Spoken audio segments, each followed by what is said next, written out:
sa kanyang panahon. Marami ang nagsasabing dapat magkaisa upang umunlad ang bayan. Subalit sino nga ba ang dapat na unang magkaisa? Mga kaibigan, narito at ating pakinggan ang naging karanasan ni Florinda sa ating dulang sa kanyang panahon.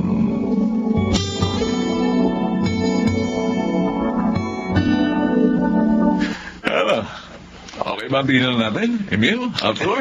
Oo, Miguel. Ang dami nga naming nakain ni Arthur. Nako, sigurado mag-iisip na naman ang hindi maganda si Celine kung saan ako naghapunan. Huwag ka na kasi mambabae pa, Arthur. Mabalik tayo sa pinag-uusapan natin, no? Alam niyo kung mananalo ang partidong itatatag natin, ha? Isa ang maaaring umupo sa Kongreso. At maaari pa maging dalawa yun, o tatlo. Depende sa dami ng botong makukuha natin, ha? Parang maganda yan, Miguel, ah. Magiging kongresista tayo. Oh, talaga maganda. Kaya nga kayong dalawa ni Emil ang una kong niyaya dito. Dahil alam ko na gusto niyo rin ang maglingkod sa bayan. At siyempre, habang nanunungkulan tayo, marami din tayong benepisyo. Aba, siyempre naman, ano? Hindi tayo lugi dito, mga kaibigan. Pero, Miguel, kailangan ng malaking halaga dyan. Oo. Sa pag-aasikaso ng mga papeles, sa mga dapat bayaran. At natural, siyempre, sa pangangampanya. Pero huwag kayong mag-alala, ha? Mapapawi rin natin yun, ha? Kaya sumama na kayo rito sa partidong itatatag ko.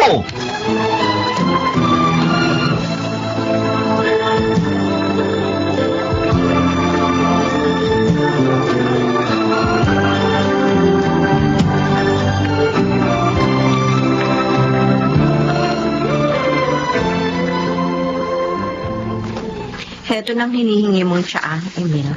Salamat, Florinda. Next week nga pala, tuloy ng medical mission natin sa bayan ng classmate kong si Gladys. Handa na raw ang lahat doon, sabi niya. Okay, hindi na ako kukuha ng appointment sa araw na yon.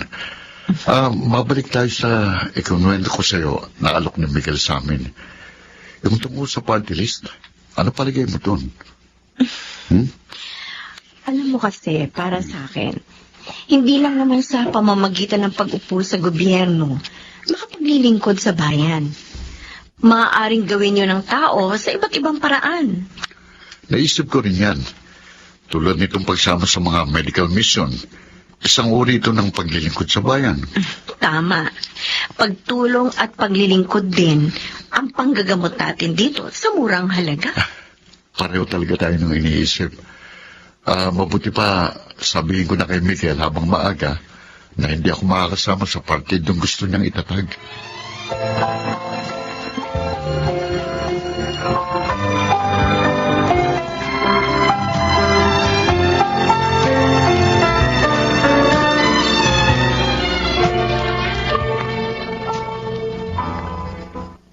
Ano?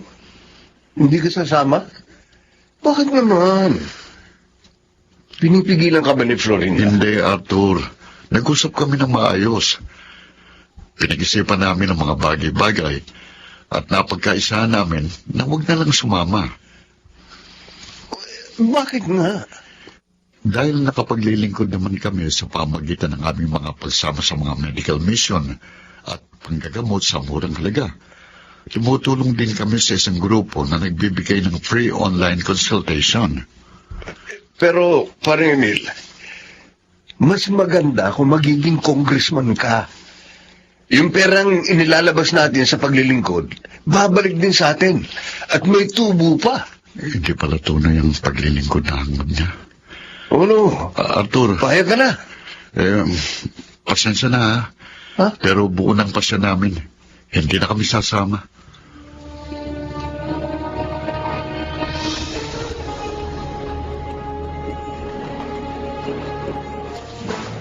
Sayang naman kung hindi natin makakasama si Emil sa partido. Ayun, malaki maitutulong niya eh. Nangihinayang din ako eh. Pero, mas nakinig siya sa asawa niya eh. Minsan kasi yung si Emil, na-under ni Florinda eh. Talaga? O baka naman hindi nyo lang kinausap si Florinda. Hindi ko talaga siya kinausap. Si Emil lang. Okay, sige. Ako kakausap sa kanya. Malay natin. Baka makumbinsi ko siya. Ikaw bahala. Ay, oo nga pala. May pera na akong ibibigay para share ko dito sa partido natin. Oh, good. Good. Oh, mabuti. Nagbenta ako ng lupa, Miguel. Oo. Alam ko naman mababawi ko rin ito eh. Oo. Ayos lang, kahit gumastos ako.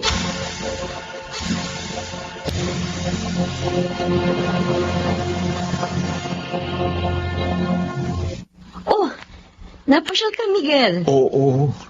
May sadya kasi. Oo. Wala si Emil eh. Kumuha ng gamot na ipamamahagi namin sa medical mission namin. Okay. Pero actually, ikaw talaga sadya ko. Ako? Yes. Bakit? Ano ba may paglilingkod ko? Si Emil kasi, umayaw lang sumama sa partido namin. Nabanggit nga niya sa akin ang tukol doon. Ganun ba? At napagkaisahan nga namin na wag na rin siyang sumama.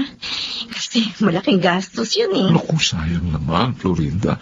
Kasi, actually, babalik din sa inyo yun eh. Higit pa roon. Kung magiging matalino lang siya at mahusay dumiskarte. Pero, dahil umurong na siya, naisip ko na, ikaw na lang ang alukin. Ako? Oo. Miguel, hindi ako interesado sa kahit anong posisyon sa gobyerno. Naku, sayang naman, sayang. Isa ka pa namang mahusay na doktora. Masaya na ako sa paglilingkod na ginagawa ko para sa aking kapwa. Sa pamamagitan ng aking panggagamot. Pero, ayaw mo bang maging sikat? Anong malay mo, baka maging presidente ka rin ng Pilipinas balang araw. Ha? Qualified ka eh. Tulad ng mga unang babaeng naging pangulo natin. Pasensya na. Iba na lang ang alukin mo. Florinda naman, parang namang hindi tayo magkakaibigan eh. Magkakaibigan nga tayo. Pero iba ang paniniwala namin eh. Naglilingkod kami, hindi upang sumikat o para mabawi ang anumang hirap. Ginagawa namin ito dahil mahal namin ang aming kapwa.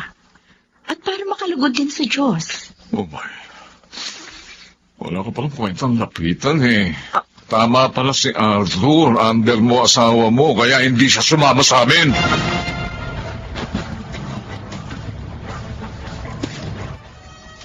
Anak, napansin ko mula nang umalis yun si Miguel.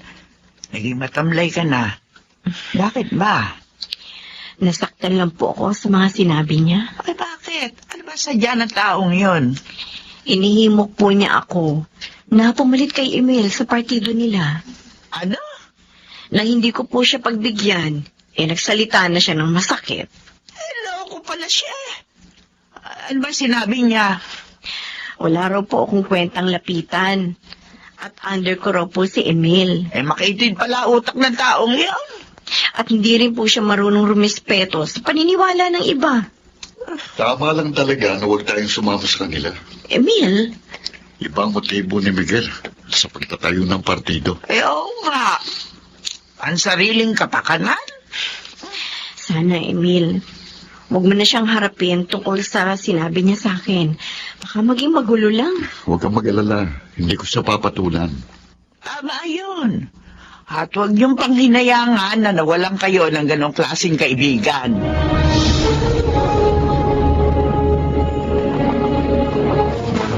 Arthur! Oh, Bakit binenta mo ang lupa nang hindi man lang sinabi sa akin? kailangan ko na kasi ng pera. Kaya minadali ko na. Saka lupa ako naman yun ha. Anong problema? Bakit ka ba ganyan magsalita? Samantalang ako, lagi kitang kinukonsulta sa bawat desisyon ko. Bakit? May babae ka? Tigilan mo na nga yung pagseselos mo. Wala akong babae. Kung ganon, saan mo ginamit ang pera? Sa partido namin. Tatakbo akong kongresista ng party list. Wala. Okay ka na.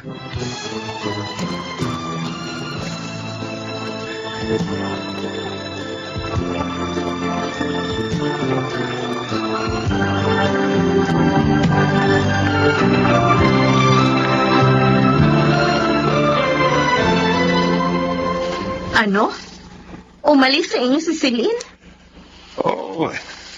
Nagalit siya sa akin dahil lagi ko raw siyang binabaliwala sa mga pagpapasya ko. Arthur, huwag kang magagalit, ano? Tama naman si Celine, eh.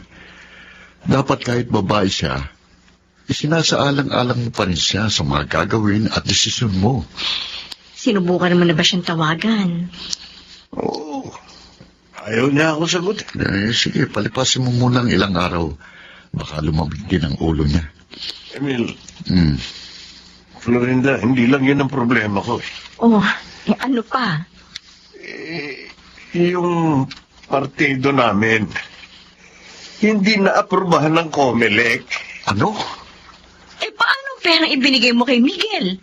Yun ang talagang problema. Dahil sabi niya, nagastos na raw yun. May makuha man daw ako, malaki na nabawas. Parang iniiwasan na nga rin niya ako eh. Nagsisisi ako, nagpadala ako kay Miguel. Ngayon, pati kami ni Celine, nagka-problema.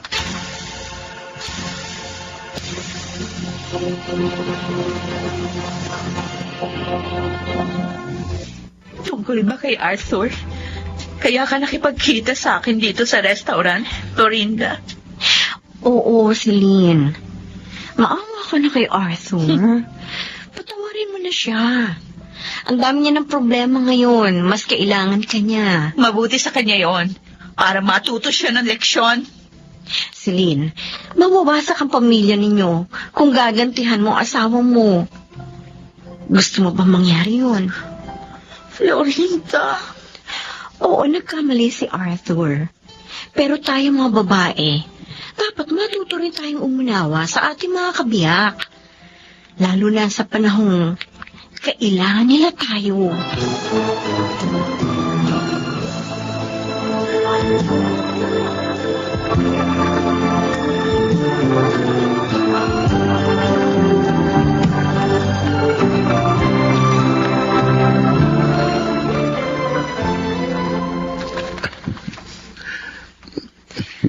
Oh, bakit nakangiti ka dyan, mister? Masaya lang ako. Abot-abot kasi yung pasasalamat sa'yo ni Arthur. Dahil napagkasundo mo sila ni Celine. Buti nga nakinig siya sa akin. Ang swerte ko talaga sa'yo. Hindi ka lang mabuting ilaw ng tahanan. Ilaw ka rin ang puso at isipan ko. Nagumagabay sa mga pagpapasya ko.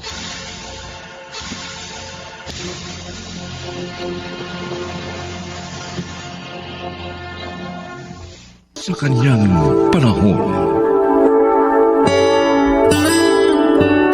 may pagkakataong ang mga sakripisyo ng isang ina ay nawawala ng saysay sapagkat yun ay dahil sa mga anak na nagiging rebelde sa mga magulang at nawawalan ng respeto.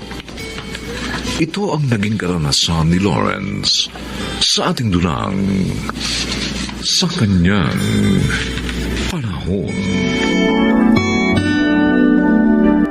Lito, ito na notebook mo. Thanks, ha. Okay lang, Nato. Dapat kasi hindi na kayo nag-aaral eh. Nahihirapan patuloy kayong dalawa. Lawrence, kaya ko maglakwatsa. Pero ang huminto sa pag-aaral, hindi, no? Di binambo ko ng tatay ko pag ginawa ko yun. At tatala ka naman ako ni inay mula umaga hanggang gabi. Mali naman kasi na huminto tayo ng pag-aaral. Dapat nga, magsikap tayo habang nariyan pa ang parents natin at inaalalayan tayo. Naku. Nag-sermon na naman si Father Lito. Oo nga. Change topic na lang. O ano, pupunta ba kayo sa party ni Bogs bukas? Aba, siyempre. May tauma yata dun. Ikaw, pupunta ka. Oo naman. Nakapagdahilan na ako kina inay at itay. Ako, hindi ako makakapunta eh. Kasi may deliver si Tay. Sasamahan ko siya. Naku, yan ang hirap na kasama ang mga magulang eh. Laging may kontra sa gimmick.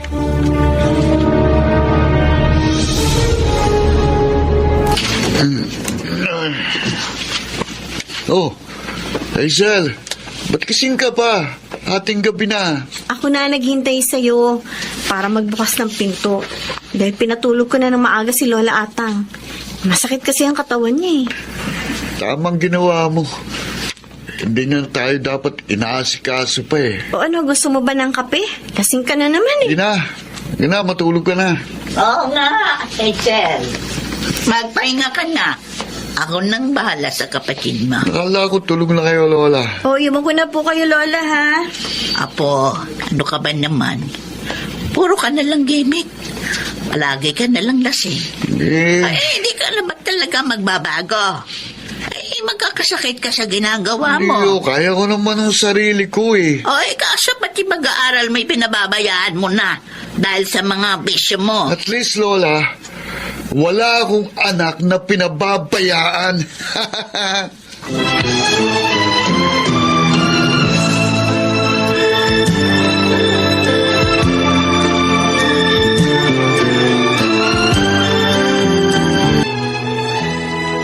Anak, ngayon alam ko na. Yun ang dahilan. Kaya nagkaganon yung panganay mo. Dahil iniisip niya, pinababayaan mo sila. Alam niyo po, hindi totoo yun, Nay. Dahil sa kanila kaya ako nagtitiis sa trabaho ko dito sa Dubai. Para mabigyan ko sila ng isang magandang kinabukasan. Ay, ilang beses ko na rin ipinaliwanag yan sa mga anak mo. Mukhang yung bunso mo lang yung nakaunawa. Hindi po, Bale. Kakausapin ko muna masisinan si Lawrence pagbakasyon ko dyan. Total, malapit na naman ho yun. Sana makinig sa iyo yung si Trina. At mailigtas natin siya sa pagkasira ng kanyang kinabukasan.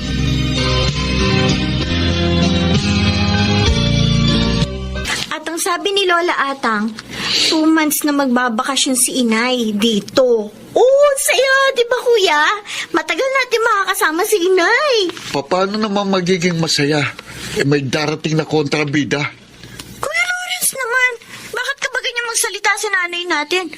Alalahanin mo galing sa kanyang perang kailangan natin. Ano ba nangyayari naman sa'yo? Bakit may galit ka ba kay Inay? Kung tutuusin nga, siya ang dapat na magalit sa'yo eh.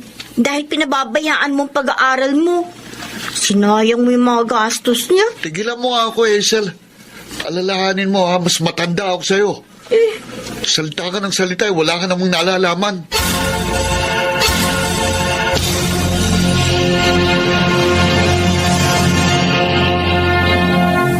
Salamat po sa mga pasalubong niya, Nay.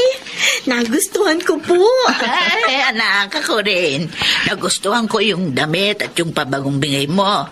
Kaya lang, gumastos ka pa ng gusto. Masaya po akong gawin yun sa inyo, Inay. Oh, Lawrence, anak. Abay, bakit hindi mo binubuksan yung mga pasalubong ko sa'yo? Mamaya na lang. May lakad pa ako eh. Diyan na kayo. Ay, Lawrence, po. Kadadating lang ng nanay mo, ay alis ka na agad. Di na kayo pinansin, Lola. Nako. Kuya talaga nakakainis. Baka talaga malaki ang tampo sa akin ni Lawrence. Huwag ka nang gumimik na to. Mag-review na lang tayo para sa exams bukas. Ano? Wala ka namang makakasama eh. At yak, hindi na darating si Lawrence. Dahil dumating si Aling Trina galing abroad. Diyan ka nagkakamali, Lito. Uy! Ito na ako. Eto na nga si Lawrence. Ako pa. Dito. Dumating na, Lala, solve na. Bakit mo iniwan nanay mo? Hindi ka ba sabik na makasama siya? Mas magiging masaya ako sa gimmick na pupuntahan namin ni Nato. Kaya ikaw sumama ka na rin.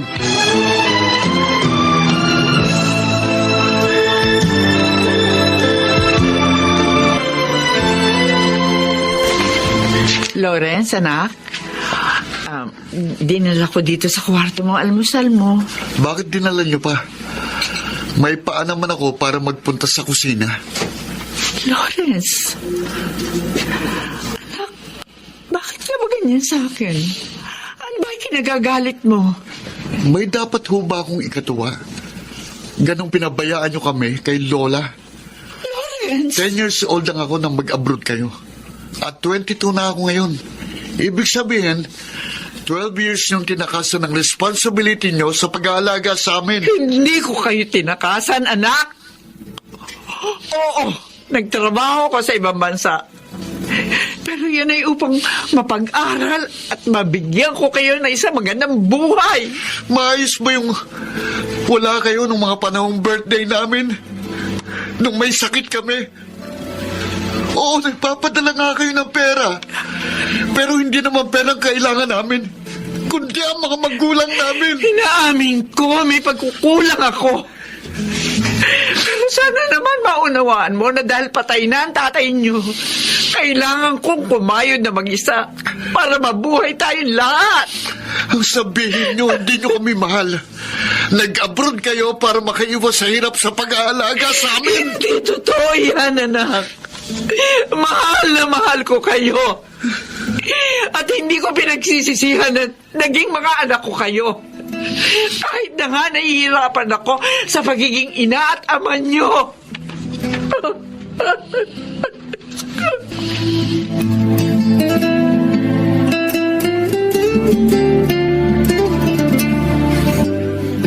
Nay, pupunta lang po ako sa mall na malapit dito sa atin, ho? Bakit, anak? Susurpresahin ko po si Lawrence sa birthday niya. Bibilan ko siya ng regalo. Nako, tanggapin kaya niya yun. Galit nga siya. Gusto ko pong makabawi sa pagkukulang ko sa mga anak ko, inay. Lalo na po kay Lawrence. Ang akala ko dahil lalaki yung panganay mo, hindi siya magiging mapaghanap. Mali pala ako. Mas naging mapaghanap siya sa iyo kaysa kay Hazel. Kaya nga po hindi ko siya magawang saktan eh. Dahil alam ko may kasalanan din ako. Sana mawala na pagdaramdam niya para makabawi naman ako. Palagay ko, mangyayari lang yon kung hindi ka na mag-abroad. Inay? Oo. Ay, malaki na yung mga anak mo, Trina. May sapat ka ng ipon. Kaya sa tingin ko, panahon na para sila naman ang iyong asikasuhin.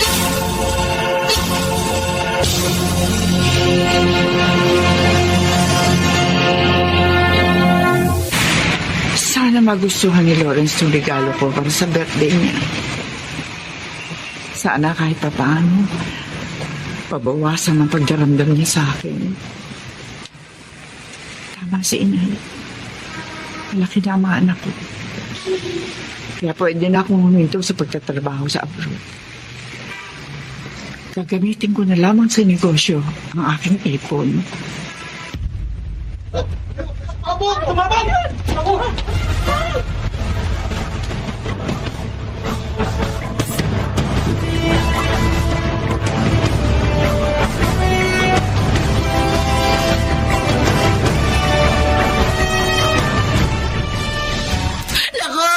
Siya po, kailangan pumunta tayo sa mall na yon. Kailangan malaman natin nangyari sa nanay mo. Ano po magagawin ni inay doon? Bakit siya nagpunta doon? Ibibili ng regalo yung kuya mo para nga sa birthday niya. Kasi gusto niyang sorpresahin para mawala na yung tampo. Ano po?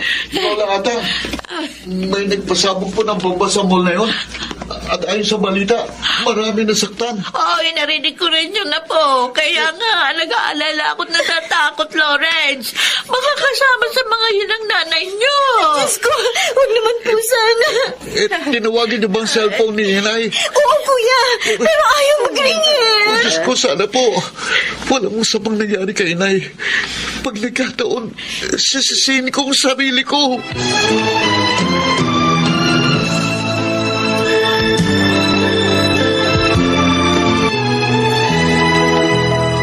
Nay, sana walang masamang nangyari sa inyo. Sana sa ibang mall kayo nagpunta. Pangako po, makaligtas lang kayo. Magbabago na po ako. Lawrence? Anak? Nay! Hoy, Nay! Nay, salamat! Ligtas kayo, Nay! Salamat! Saan, anak? Sa pagsabog doon sa mall? Opo, kasi sabi ni Lola, doon daw kayo nagpunta. Ay, oo, totoo yun, anak. Ang dami nga na disgrasya. Kasi nga, ibinili kita na regalo. Tapos, may sumabog. Pero nakalabas na ako noon. Kaya hindi ako napasama sa mga nasaktan. Salamat sa Diyos. Yung ba ang dahilan? Kaya ka umiiyak? Opo, Nay. Nay, ayoko pong mawala kayo sa amin. Mahal na mahal ko po kayo. Nay, patawarin niyo ako. Nagrebelde ko sa inyo. Naging makitid ang isip ko. Oh, anak ko. Naunawa ko na ngayon, Nay. Pangako po, magbabago na ako. Pahalagahan ko na ang mga sakripisyo ninyo.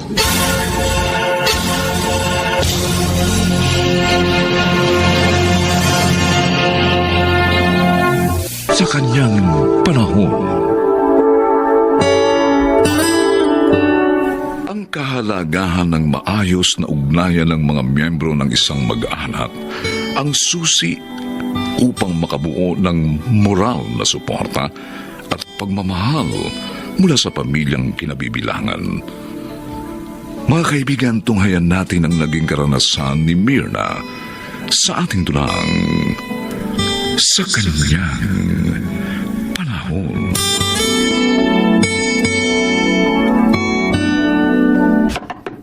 Mirna! Oh! Mirna, ano ba? Buksan mo ka ako tong pinto! Silihan mo! Ito na naman tong matandang to. Siguradong ma-high blood na naman ako. Diyan na! Maghintay kayo, pwede? Tagal mo buksan ng pinto. Naririnig mo naman akong tumatawag sa labas. O kayo naman, sigaw na walang katuturan. Bakit kasi ayaw mo sundin yung sinasabi ko sa'yo? Pumunta ka sa kanto dahil nakakamada na yung mga karton doon. Dalhin mo sa bodega ni Mang Goryo. Ipakilo mo. Tapos kunin mo yung bayad. Magagandang klase ng karton yon, kaya mahal ang mga yon. Naku, inay. Dekada 80 pa yung sinasabi niyong bilihan ng kanto sa kanto.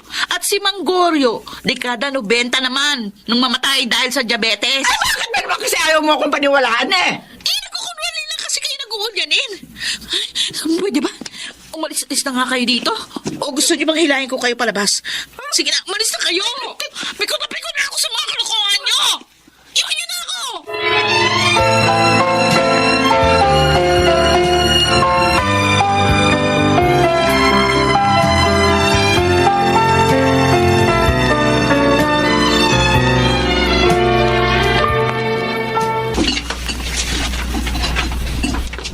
Nakasalubong ko po kanina sa palengke si Myrna, tay. Iyak na naman ang iyak. Ginulo na naman daw po siya ni Chiang Maria dun sa tinitirhan niya. Oo, hindi ko na rin alam kung paano pagbabatiin ang mag-inang yan. Masyado ang galit nila sa isa't isa. Halos isumpa nila ang bawat isa. Habang dumaraan ang mga araw, parang lalo naman pong tumitigas sa mga kalooban nila. Hanggat hindi sila umaamin sa kanilang mga pagkukulang, hindi talaga sila magkakapatawaran. At ang masama niyan, baka makamatayan pa nila ang puot nila sa isa't isa.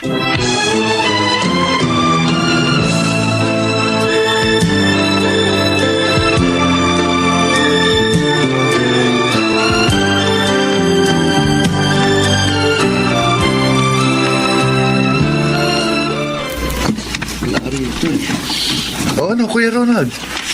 Hindi mo pa rin nakikita yung titulo ng lupa na ito sa pangalan ni Itay. Ang nakita ko rito sa drawer, yung titulong nakapangalan sa namatay na tatay ni Ate Myrna.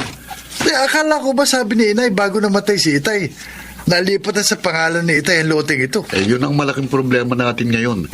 Nakako pa naman tayo kay Mang Frank na isusurrender natin sa kanyang titulo ng loting ito bilang kaberan sa utang natin sa kanya sa video karera. Kasi, alam mo kuya, wala namang problema eh. Kahit wala sa pangalan ni Itay ang titulo ng lupang ito. Ha? Basta ibayad na dito kay Mang Frank, tapos. Oo nga no. Tiyak, papatusin na ito ni Mang Frank. O tara, tara.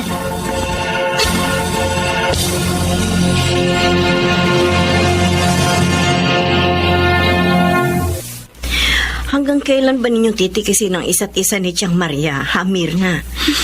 Kahit paano, apektado kami ni Itay sa mga nangyayari sa pagitan ninyo mag-ina.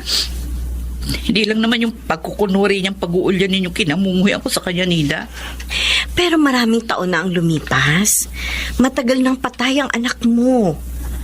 Baka pwede mo nang ibigay sa kanya ang iyong kapatawaran. Hindi maburas sa isip ko yung nakaraan. Nung itinirik ng anak ko ang mga mata niya dahil sa taas ng lagnat, humingi ako ng tulong sa kanya, tinalikuran lang niya ako. Wala daw siyang pera. Samantalang nagkakamal siya ng pera ng panahon na yun dahil malakas ang negosyo niya sa pamimili ng mga karton sa kanto. Basta ako, ha, ipagdarasal ko pa rin ang pagkakasundo ninyo mag-ina. Kung hindi niya kami tiniis ng anak ko ng oras na yun, sana hindi namatay ang anak ko sa aking mga bisig. Baka naitakbo ko pa siya sa ospital. Sana baka nung mga panahon na yun ikasakasama ko at mabuo kami ng pangarap ng aking anak. Nauunawaan naman kita sa parting yun, Mirna. Dama ko ang nararamdaman mo. Tsaka hindi niya dapat ginawang batayan yung pagiging dalagang ina ko. Para itakwil din niya ang aking anak. Dahil kung meron mang dapat na lumingap sa amin, nung mga sandaling yun, walang iba kundi siya. Dahil siya ang aking ina, dugo niya ako at laman.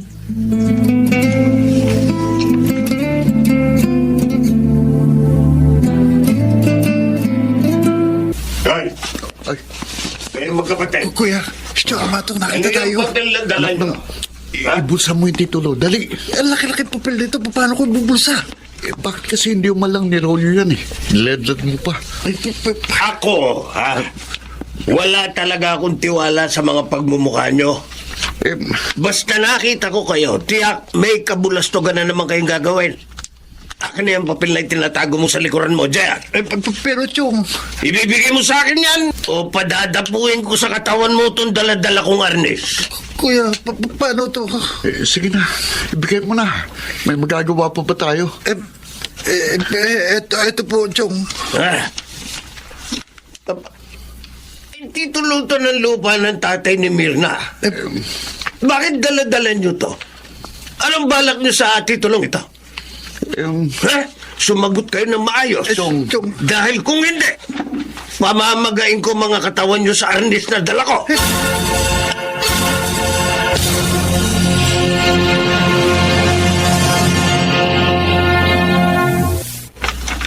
Kung kailan lang yung pensyon na nasa ATM ng Tiang Maria mo ang isinanla ng mga mokong na yon. Ngayon naman, itong titulo ng lupang tinitira nila ang itatapal sa malaking utang nila kay Frank sa video karera. Ay, buta na lang naharang ko. Nabawi ko sa kanila itong titulo. Naku, Tay, talagang hindi titigil sa kabulastugan ng magkapatid na yon. Lalo na, lulong na sila sa kasusugal. Kaya maghahanap ng paraan ng mga yon kung paano magkakapera. Kaya totoo yung sinasabi ni Mirna na nang mag-asawa sa ikalawang pagkakataon ng Tiang Maria mo, nagsilang lang ang nanay niya ng mga taong puro kabusitan lang ang ihahasik sa mundo.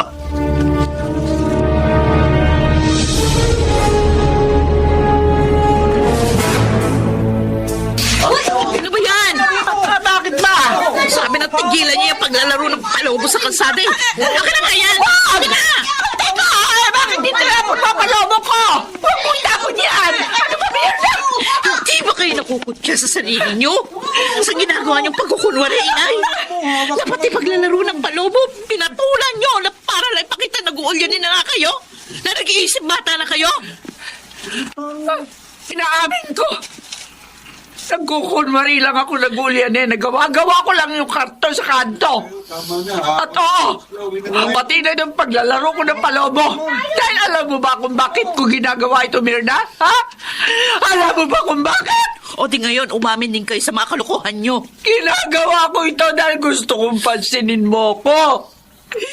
Na makasakali kapag nakita mong ganito na ang kondisyon ko, mapatawad mo na ako. Pagod na ako sa pagkikipagtagisan ng galit sa iyo, Mirna. Hanggang kailan mo ba ako mapapatawad sa mga pagkakamali ko? Hirap na ang kalooban ko! Ayoko na! Hindi ko na kaya! Kayanin nyo. Kayo nag-umpisa niyan. Kung ano man yung sakit ng kalooban na dinaranas nyo ngayon, dapat nyo lang yung maramdaman.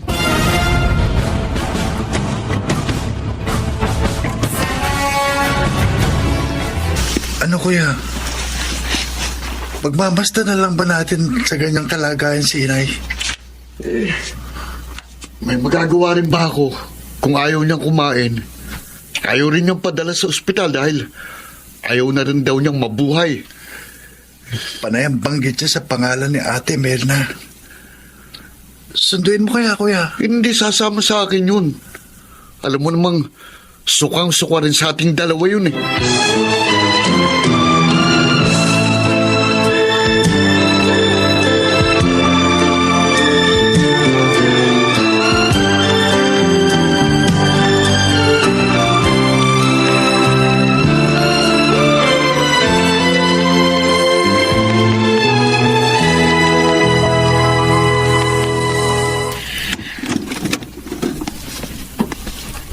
Mirna?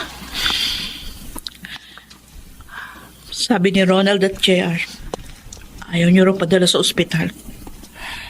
Gusto ko nang mamatay. Wala na rin naman dahilan para mabuhay ako.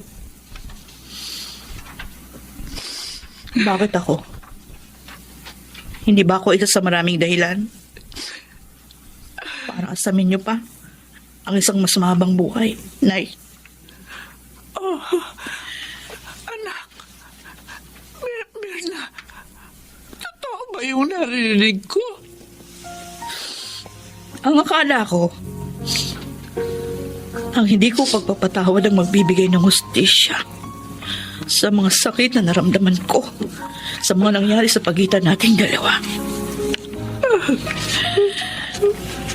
Pero habang nagkikimkim ako ng galit sa inyo sa matagal na panahon, para namang nilalaso ng aking buong pagtao na kung mayroon mang naging unang biktima ng hindi ko pagpapatawad, ako pala yun. Alam ko. Masyado rin kitang nasaktan. Kaya hinihingi ko rin ang kapatawaran mo, anak. Batid ng Diyos kung gaano ko palaging inaasam na mayakap ka. Kaya nung bata ka pa, lahat ng masasayang sandali sa pagitan natin dalawa. Kung alam mo lang, sabik na sabik din ako na mayakap ka, Inay. Buong buhay ko wala akong inasam, kundi ang kalinga at pagmamahal mo. Mahal na mahal kita, Inay. Anak. Mahal na mahal. Kaya hindi ko kakayanin kung muli pang magkakalayo ang ating mga kalooban.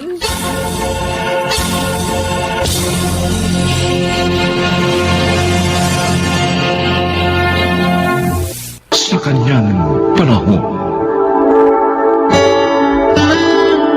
ang kawalan ng pagkakontento at pagiging sakim ay nagiging dahilan ng maraming kaguluhan. Mga kaibigan, narito po't ating pakinggan ang naging karanasan ni Zoe sa ating dulang Sa Kanyang Panahon.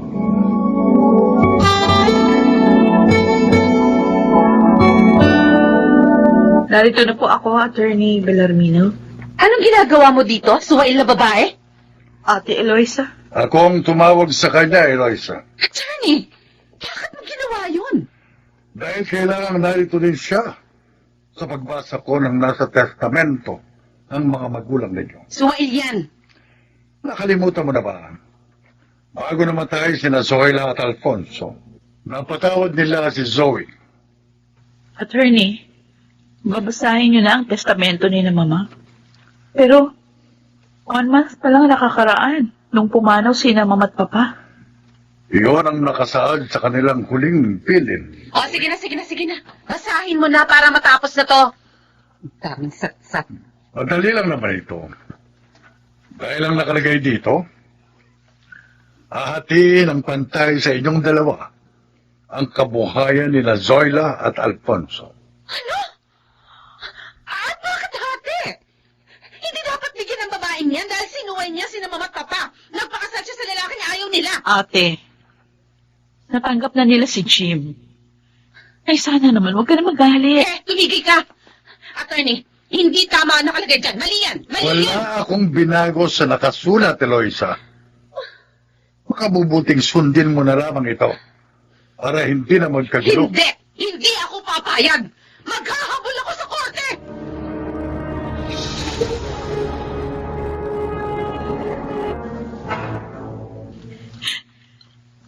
Zoe, huwag ka nang umiyak. Huwag ng mga mata mo. Masakit yung mga sinabi ni ate sa akin kanina. Sabi niya, wala daw siyang kapatid na Suwail. Dahil sa pera kaya siya nagkakaganyan. Gusto niya siyang makalamang sa mana. Mga bata pa kami, gano'n na si ate. Gusto niya. Lagi siya lamang sa akin. Alam mo, Jim, kung pamimiliin ako, hindi ba rin na wala akong mana. Basta buhay lang ang mga magulang ko. Hindi ganun ang ate mo. Kaya maghanda ka na lang kapag nagabos siya. Sana huwag na kumantong doon. Dahil nakakahiya sa mga tao. Dahil magkapatid kami.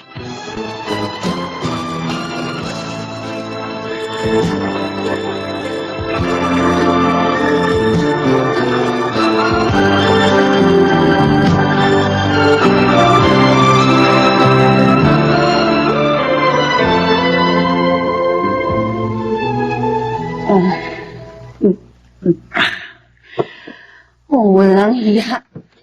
Naging kapantay ko pa. Kahit na naggalit sa kanya mga magulang namin. Iyang yun. Reset. Tigil mo na nga yung pag-inom ng alak, Eloisa. Dahil lang sa mana, nagkakaganyan ka. Hindi basta pera yun, Nathan. Malaking halaga yun. Malaki pa rin naman ang mana mo. Kahit na nga pantay na hinati yun sa inyo. Isa pa, sina mama ang nagbigay nitong bahay at lupa natin. Maging ang ipinuhunan mo sa business natin. Kaya parang nakalabang ka na rin kay Zoe. Wala naman siyang nakuha sa mga magulang niyo. Hindi. Dapat nga hindi siya pamanahan eh. Ano ka ba naman?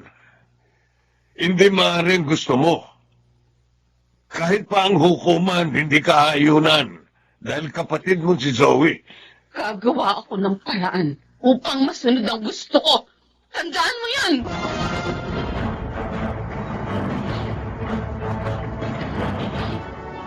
Attorney, tumawag po si ate sa akin. Pinagmumura ako sa cellphone. Ginawa niya yun? Opo. Kahit naman noong pa, attorney. Masama na ugali niya si Eloise. Mataray. At mayroon pagkasakim. Nagbanta rin po siya laban sa akin, Manang Adela. Sabi niya, hindi ko rin pakikinabangan ang mamanahin ko. Ano? Oo. Hindi siya dapat magkaganon. Mabuti at binigyan siya ng manang pantay kay Zoe. Oo nga. May kung tutusin, siya ang walang karapatan sa kabuhayan ni Alfonso at Zoila. Oh, Manang Adela, ano pong ibig niyo sabihin? Sa palagay ko, dapat na nating sabihin kay Zoe ang lahat, Adela. Upang maprotektahan niya ang kanyang sarili laban kay Eloisa.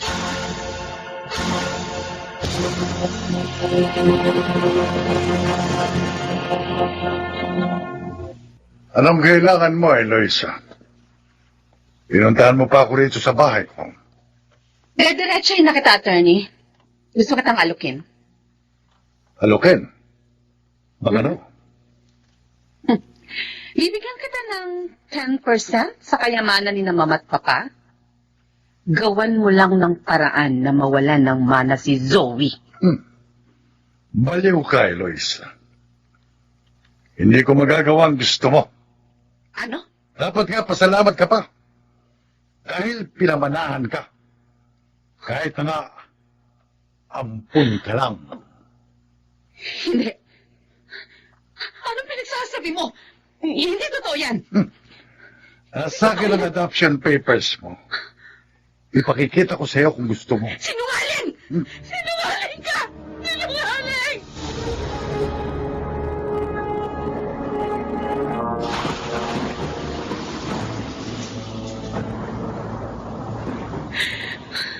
Walang iya ka, Atty. Villarmino. Walang iya kayong lahat! Magbabayad kayo sa akin! Lalo ka na, Zoe! Ngayong nalaman kong ampun lang ako, wala nang makapipigil sa akin para ipapatay ka!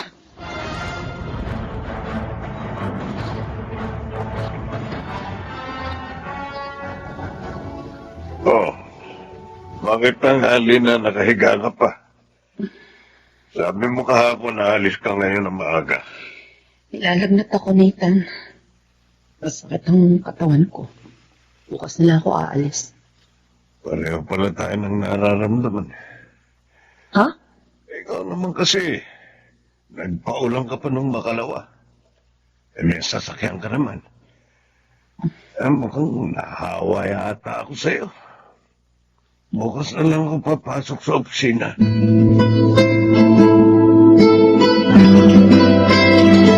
Oh, eto na pong merienda natin, Jim. Manang Adela. Oh, salamat, Iha. Ay naman, pinamerienda niyo pa ako. Ako nag-bake niyan. Manang. Masarap po mag-bake itong miss ko, Manang. Balak nga niyang magbukas ng bake shop. Ay, maganda yan. Hoy, sana naman kunin niyo na lang ako dito sa inyo. Ha? Uy, kasi nalulungkot ako doon sa bahay niyo, Zoe. Ah, okay. Sige, sige, Manang. Dalawin niyo na lang po once a week yung bahay. Ay, salamat. At teka, kaya nga pala ako nagpunta rito para ibalita sa inyo ang nangyari kina Eloisa at sa kanyang pamilya. Bakit po, Manang? Ano po nangyari? Ay, nagka-COVID silang mag-asawa. Oh? Ha? Oh, Diyos ko. Ano na palagay nila ate ngayon, Manang Adela? Sabi ng katulong nila nang tawagan ako, nandoon daw sila sa ospital. At siya lang ang nag-aalaga doon sa pamangkin mong 3 taon pa lang. Oo, awa naman sina ate. Jim, Zoe. ipagdasal natin na sana makaligtas sila sa mapanganib na sakit na yun.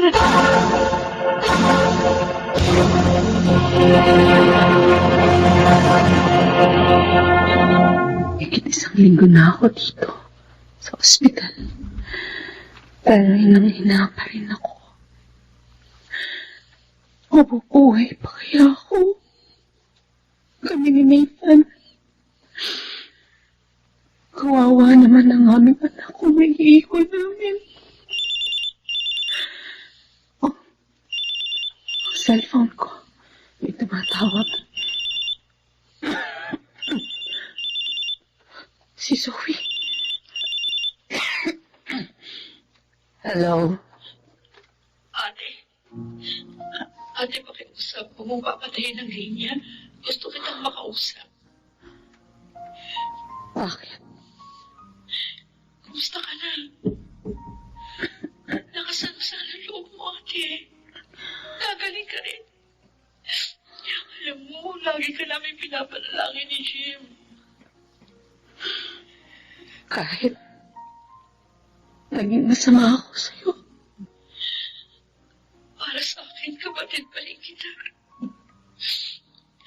At kung meron man ako gusto mangyari ngayon, yun na yung gumaling kayo ni Kuya Nathan. At magkaayos-ayos tayo. Zoe.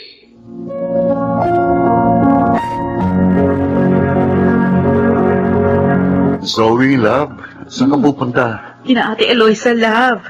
Dadalawin kong pamangkin ko. Dadalang ko rin sila ng pagkain ng kanyang yaya. Ay, sasamahan na kita. Ay, thank you, love.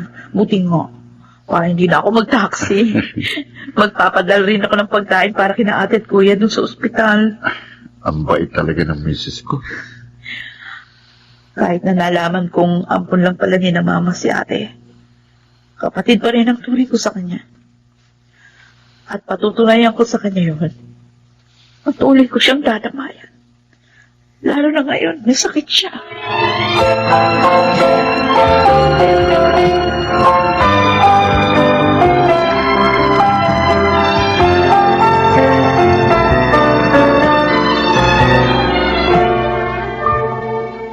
Ay, masaya ako.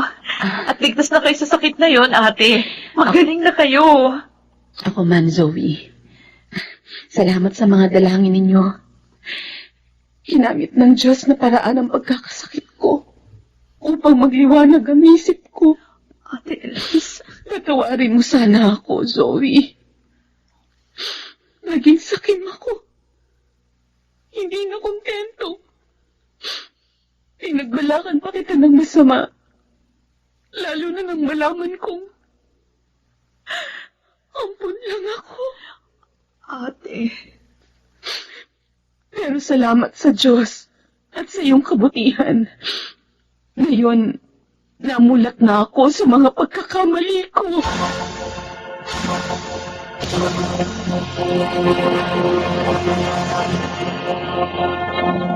Sa kanyang panahon.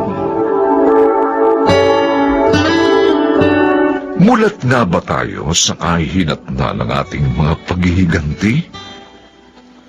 Mga kaibigan, narito po at ating pakinggan ang naging karanasan ni Rebecca sa ating dulang sa kanyang panahon.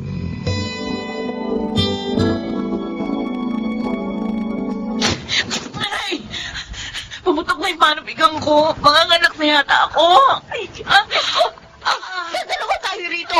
Tataong pang nakabiyahe na papunta Subic ang tatay mo at si William. Hindi ko alam kung anong gagawin ko. Sandali lang. Ang sakit naman sa rin ko, Nay. Teka, sandali. Tatawag ako ng taxi para madala ka sa pinakamalapit na ospital. Hindi, ayoko anak sa ospital. Si Rio, sunduin niyo siya. Yung gusto kong magpanak sa akin. Si Rio? Pero anak, narinig niyo sinabi ko, di ba? Puntahan niyo na si Rio. Sabihin niyo, mang-anak na ako. Sabihin niyo, wala akong gustong magpanak sa akin. Kundi siya!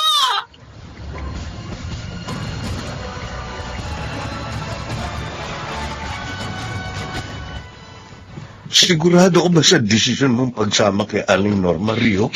Pumutok na ang panubigan ni Rebecca Milan. At habang humahaba ang oras pagkaputok ng panubigan, posible ang panganib ng infeksyon sa sinapupunan at sa sanggol. Kaya kailangan puntahan ko siya agad. Ewan ko ba? Kinakabahan kasi ako sa... Hindi ko maintindihan eh. Dahil sa gagawin mong pagpunta kina Rebecca. Aalis na ako. Mahalaga ang bawat oras. Tatawagan na lang kita ano't anuman.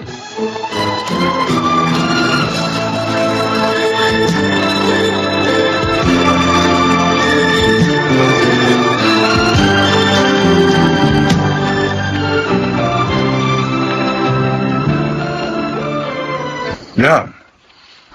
Na-check mo na ba yung cellphone mo? Oh, Tumatawag daw kasi sa'yo nanay mo pero hindi ka makakontak. bakit to? Manganganak na raw si Rebecca. Sa ospital daw po dinala ang asawa ko para makabiyahe kagad ako. At doon na ako tutuloy, tay. Ayaw nga raw magpadala sa ospital. Oo, Pilit daw na pinatawag sa kanya si Rio. si Rio. Oh, Pero hindi dapat sinunod din nanay si Rebecca. Alam naman natin pa bago-bagong emosyon ng asawa ko. Lalo na ngayon nagle-labor na siya. At lalong hindi dapat si Rio magpaanak sa kanya.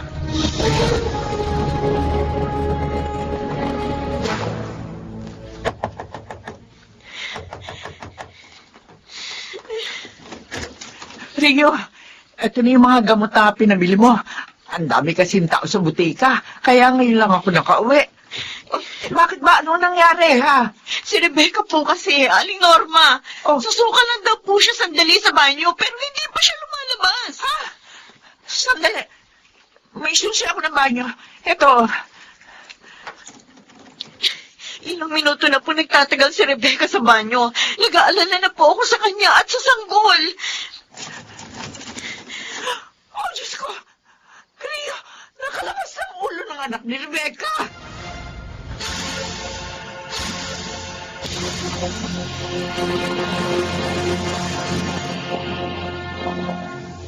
Ay, salamat sa Diyos.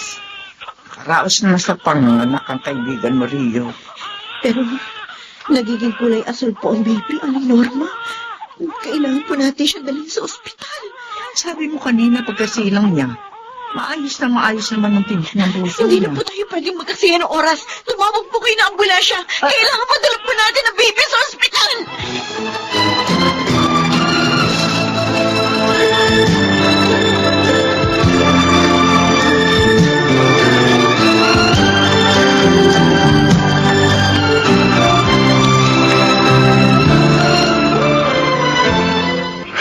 Napakabilis naman po ng pangyari, Tay. Pagkatanggap natin ng balitang manganganak na si Rebecca, ngayon, nandito tayo sa ospital para lang malaman na patay na kami, anak. Low oxygen environment ang sinasabing dahilan ng kanyang pagkamatay. Napakasakit, Tay. Isang na buwan ko siyang hinintay. Kinasabi kang makita.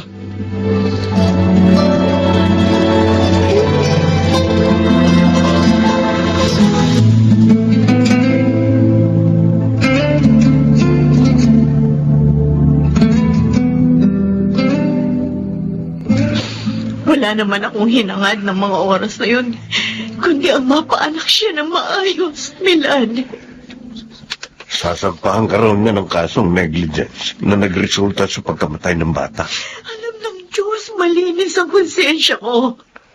At kahit siya, maging sa sarili niya, alam niyang wala akong kasalanan sa pagkamatay ng kanyang anak.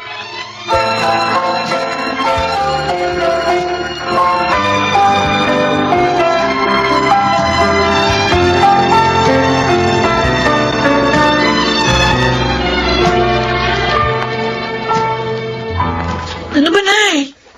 Magbabanyo ako. Bakit nakaharang kayo dyan sa dadaanan ko? Nung araw ng panganganak mo, hindi ka totoong nasusuka. Sinadya mo ang pagkukulong sa banyo. Sinadya mo magtagal sa loob para kung ano man ang mangyari sa iyo at sa sanggol na isisilang mo, pananagutin mo si Rio. Eh, di ba? Namatayan na nga ako ng anak ko. Ano-ano pa yung binibintang nyo? Tapos si Rio pang kinakampihan nyo? Kilala kita, Rebecca. Mula sa pagiging suwail mo at bengador mo. Alam kong pinagplanuhan mo ang paghihiganti labang kay Rio. Bakit? Masama bang maningil ng atraso? Kailangan mo sabihin ang katotohanan. Dahil kung hindi, hindi mo malalampasan ang lahat ng ito. Hindi ka makapagsisimulang muli. Tay, ano pong katotohanan ang dapat sabihin ni Rebecca? William?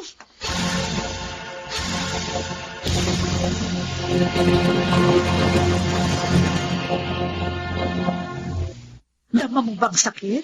Tulad ng sakit na hanggang ngayon, ramdam na ramdam ko pa nang lasingin mo ko na para na maangkin mo! Mahal kita, kaya ako nagawa yun. Pinlano nyo ni na Milan at Triyong lahat. Pumayag ka maging kasangkapan nila para mapagtagpan ang katasingan nila sa akin.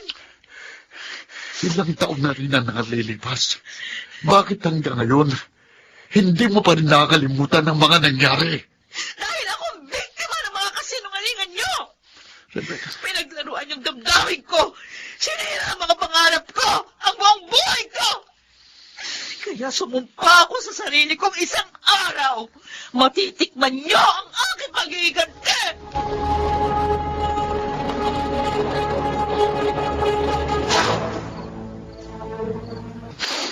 Kailangan ni Rebecca ng tulong. Hindi niya alam ang kanyang ginagawa. Dinadagdagan lamang niya ang kanyang mga pagkakamali. Sinisikap naman natin siyang imulat sa katotohanan. Pero nananatiling matigas ang kanyang puso. Hindi ito tungkol sa iniisip ng tao. Kundi tungkol ito sa kanya upang harapin ang katotohanan, Nestor. Para na rin siya katatahimik ng kaluluwa ng kanyang anak.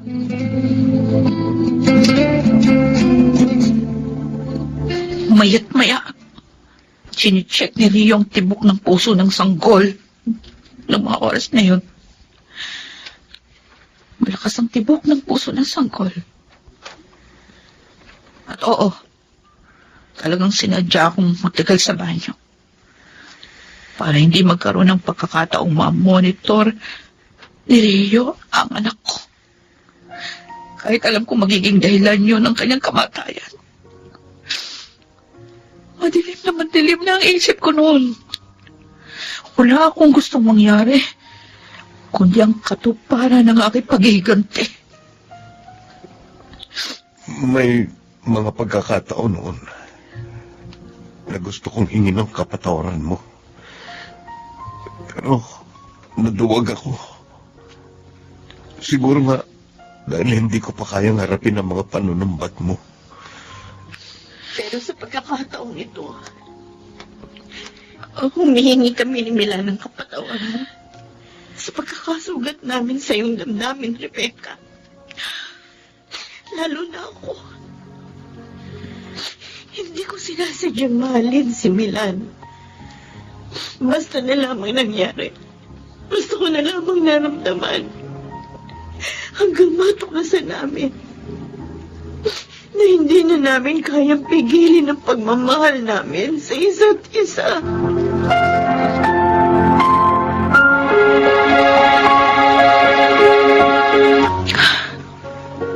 bakit ganun, Nay? Bakit sa akin bumabalik ang lahat ng sakit? Samantalang ang gusto ko lang naman, maranasan din ng mga taong nanakit sa kalooban ko. Ang mga sakit na dinanas ko. Dahil walang matamis na paghihiganti, anak. At alam mo ba kung anong pinakamagandang paraan na paghihiganti? Yung ituloy mo ang buhay mo. At pagkatapos, mamuhay ka ng maayos. Ang laki ng kasalanan ko sa aking sarili. Lalo na sa Diyos. Buksan mo ang puso mo, Rebecca. Nang sa gayon, ay muli mong maihanda ang sarili mo sa mga darating pang posibilidad at pagbabago sa iyong buhay.